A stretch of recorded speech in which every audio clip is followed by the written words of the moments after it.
if migrants make it across the channel, they can get British citizenship if they go and fight in Ukraine for a year. And then that's two birds, one stone.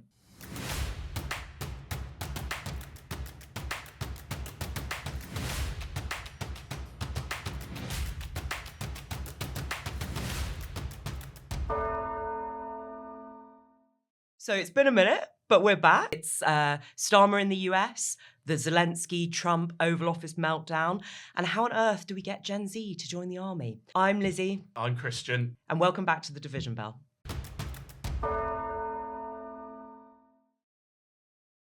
Well, Lizzy, amongst the many mind-blowing bits of news we've had recently was, of course, the Keir Starmer trip to meet President Trump in DC. So this is your opportunity to boast about being on the trip of the year. I mean, trip of the decade. What a trip. Yeah, I went with the PM to the White House and it was, my brain still hasn't really processed it, but essentially we flew out on Wednesday and then the PM had the meeting with Trump in the Oval Office on Thursday and then we dashed back to the UK on Friday.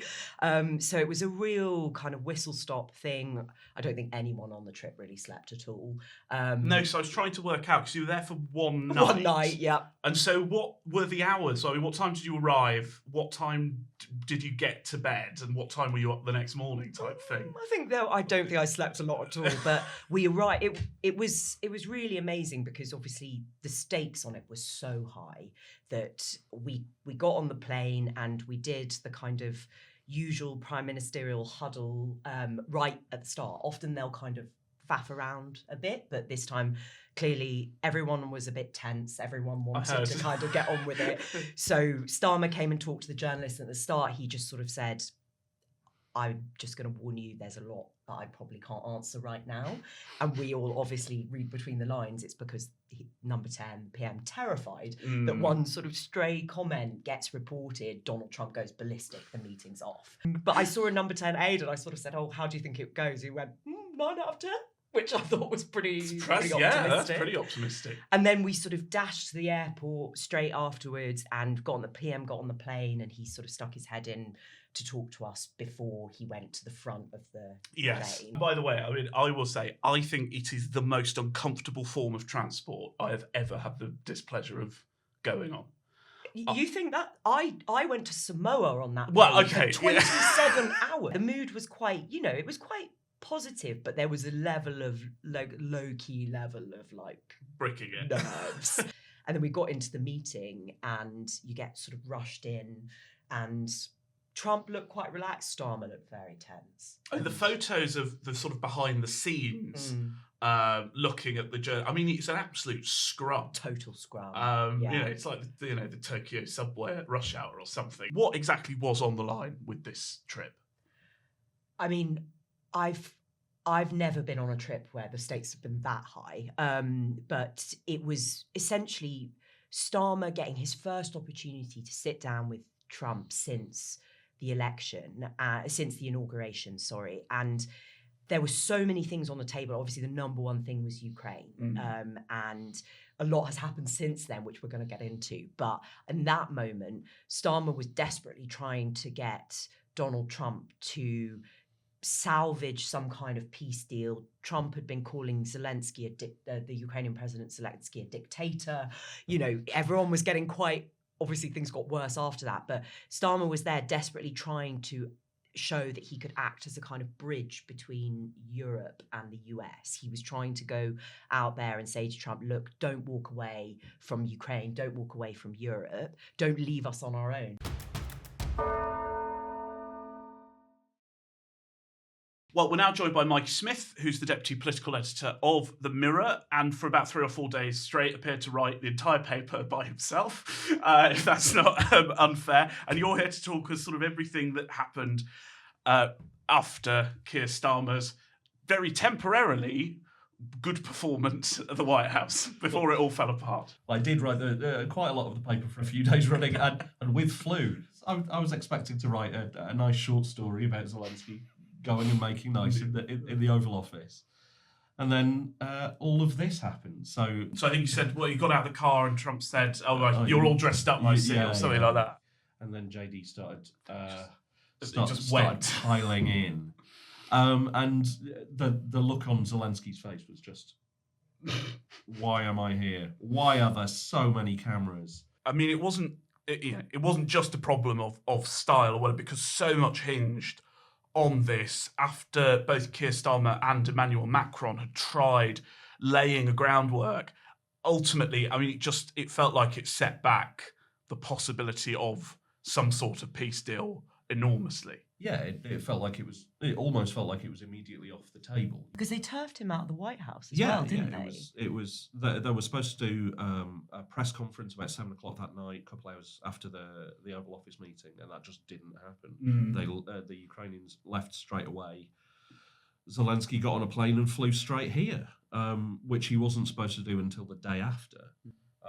He went off for a shower, I guess, and then rolled into Downing Street On the Saturday to a very different reception. A very different reception. So he gets out of his car. Keir Starmer has walked halfway down the street to meet him. Which they never do. They wait at the door, and gave him this big bear hug. Then he sat Zelensky down inside number 10. It was an almost mirror image. Oh, absolutely. Yeah. They had the two chairs in front of the fireplace. And it was, Starmer was saying things like, did you hear all the crowds outside cheering? We learned earlier in the day that he was going to go and see the King on the Sunday, which we didn't know about before. It was almost a list of things that Donald Trump would hate. Because the King is like, the royals are like the trump card, right? Like, it was so interesting when in the Oval Office, when I was there the day before all of this happened, that obviously Starmer gets out this letter from the King signed, offering an unprecedented second state visit, and Trump was so delighted to have a one-up on Barack Obama, on like everyone else. So everything had calmed down, and then JD Vance. And then JD Vance does an interview with, of course, who else? Sean Hannity on Fox News. They're talking about the Ukraine issue, and he says something along the lines of, clearly referring to Britain as some random country that offered that hasn't fought a war. That hasn't fought a war in 40 years. Which, I mean, we haven't started a war in 40 years, but we've certainly fought in some. Yes. Alongside America. Who has started a bunch of wars over the same period of time. Yes, and for a podcast called The Division Bell, it's notable that both The Express and The Mirror absolutely went in on JD Vance the next day on The Splash. We called him a clown. I think he was slightly stronger. Disgrace. Yeah. I saw a fascinating argument this week that Donald Trump's foreign policy is actually closer to Jeremy Corbyn's than any other American president. I think there's a lot of merit to that, and it's not necessarily something that we are getting our head around, even in his second term, that he is such a pacifist. He will take peace at any cost. But the motivations are different, aren't they? The motivations are the motivation's different, although they both, clearly don't have a problem with Russia. So my theory about this whole thing is that Donald Trump really doesn't care who wins in Ukraine as long as the fighting stops. And the reason he wants the fighting to stop is because he wants a Nobel Peace Prize. Yes. That is the goal. In this whole thing, that is the goal, because Barack Obama got one. Which he shouldn't have. Which he shouldn't have. Oh, yeah, no. Did he get it like 5 minutes into the White House? Here's your Peace Prize, Mr. Obama. But I've done anything. Put your feet up. But yeah, it's something Obama got that he's never got, and he thinks he deserves one just for being Donald Trump. Prior to the big visit, of course, we had the announcement about defence spending in Britain. Keir Starmer has said it is going to rise to 2.5% by 2027. Now, that is objectively bringing it forward by 3 years. That's going to cost about £6 billion a year. And he said that we want to reach 3% by the next Parliament. Now, putting aside the concerns that actually that 2.5% has been artificially inflated by virtue of including the Chagos spend in it, which we're still waiting for an answer from Downing Street on, I understand that you are possibly the only people in the country who object to cutting foreign aid in order to fund that uplift. I don't think we object to it. I think, and also lots of people are quite concerned about Yeah, cuts to foreign aid. People who get a lot of money from foreign aid. Well, I It's a think cushy gig. there have been lots of examples, certainly, of like foreign aid being spent on, projects that are perhaps not very good. But it's a huge part of our soft power. And also there's loads of things in it that are really important. I mean, it's not just about kind of doing the right thing morally, whether you agree with that or not.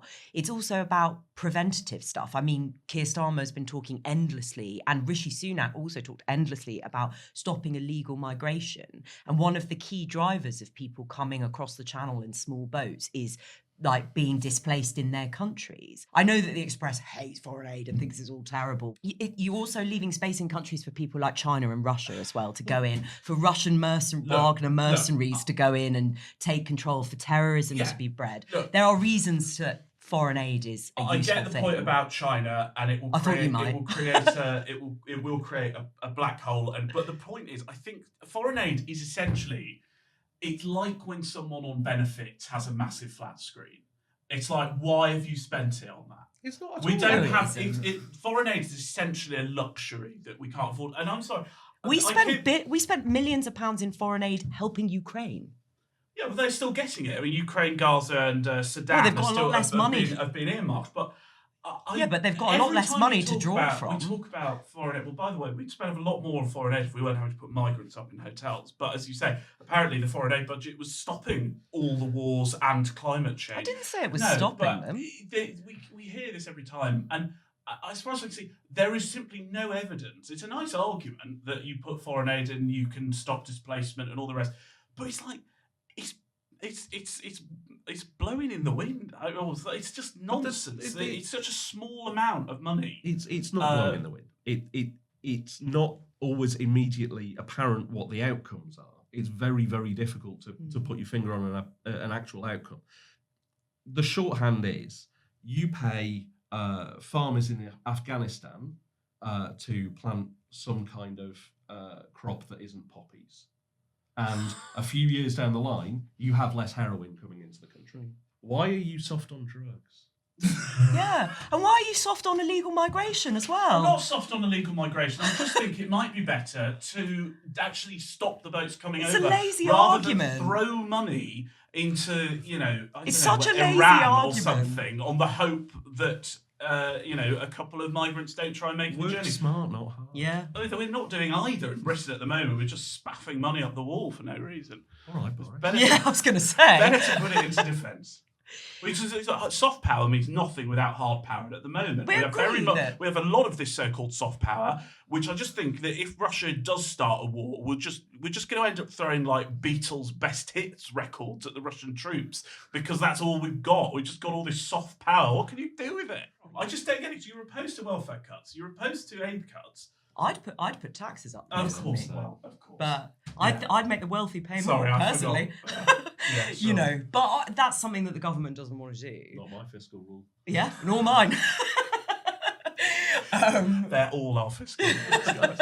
And just to cap off all this really cheery talk of war, obviously it's important to reflect that the British Armed Forces have been hollowed out by years and years of Conservative governments. And so obviously we're going to have to look at if there is a situation where peacekeeping forces are going to be sent from Britain to Ukraine, we're going to have to rethink how we do things. Are we going to have to, try and persuade Gen Z to join the army? What do you think as our resident Gen Z person? There was a poll, wasn't there, for the Times that I think said only about 11% of Gen Z, given we're British, let's say it properly, would fight. ChatGPT told me that was about 1.3 million. So I think that's quite a good starting base. 18 to 42-year-olds were conscripted in the Second World War. I can't remember, I'm 44. So you're fine. I'm fine. You're in the clear. I'm technically Gen X. Although I think I'm supposed to be a zillennial. Look, I think I completely sympathise with the frustrations, because as I have argued for a very long time, the social contract is broken. Young people get a very, very bad deal from the state. We pay for our education. We're indebted. We have no opportunity to get on the housing ladder. So as the argument goes, why on earth should we sacrifice our life to defend something that's increasingly difficult to believe in? Arguably, if it were up to me, I'm completely besotted by this other idea we have, which is if migrants make it across the channel, they can get British citizenship if they go and fight in Ukraine for a year. Show your dedication to Britain and then come back. And then that's two birds, one stone. We clear all the hotels out. I think we disincentivise the illegal crossings, and we get thousands of people to go and fight in Russia in the winter. Oh, I don't know. I mean, Let's what about... solve the crisis in the military here. Are we bringing back national service like Rishi tried to do? Well, I'm glad you mentioned his name, because what your favourite? what a sort of Lazarus style awakening from the dead Rishi Sunak's legacy has had this week. Calm down, he did an interview. Yeah. Oh no, I'm not talking about. It's the national. The national policy. service. Oh, right. Yeah, like a phoenix from the ashes. I mean, he didn't invent it. Like, national service And his famously version was exists around the world.